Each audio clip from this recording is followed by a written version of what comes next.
Lottie Fairchild stood barefoot on the front veranda of the little old cottage at the top of the hill and sipped her morning coffee.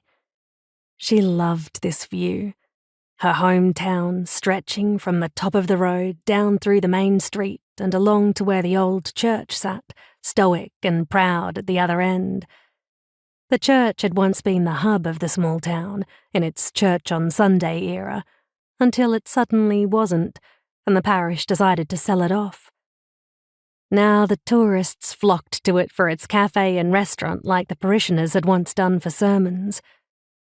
These days, the only sermon that took place in there was the occasional author talk that the book club managed to throw together.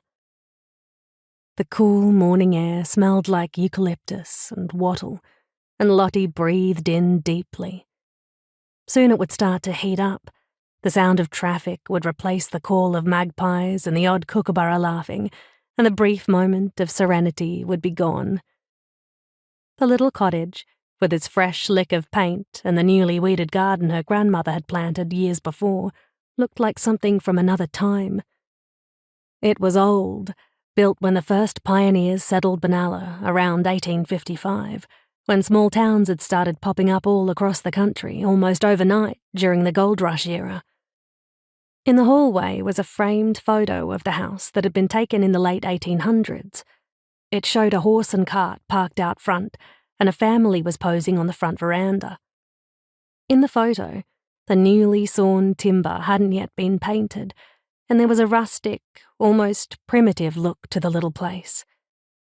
Lottie loved staring at the image, imagining herself somehow thrown back in time.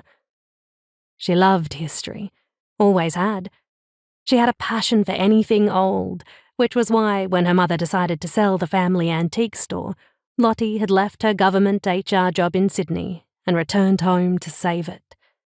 She couldn't bear the thought of the store being run by anyone else. It had been her grandmother's pride and joy, not to mention a dream come true for her. There hadn't been enough money in the business for two people, but for one, it brought in a tidy income.